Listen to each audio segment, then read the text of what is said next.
Hi!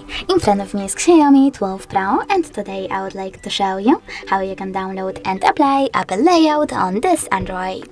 You need to start by exiting Play Store, tapping on the search bar and typing in iOS Launcher. Then install this free app from this developer and select Open. After that, you need to wait for the pop-ups and select while using the app and allow in all of them. Now choose Home button and access device settings. Over here you need to scroll down and tap on Apps section. Here.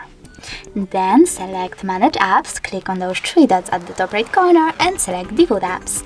Lastly, click on Launcher and tap on iOS to apply it. When I click Home button, as you can see, I need to click OK and got it.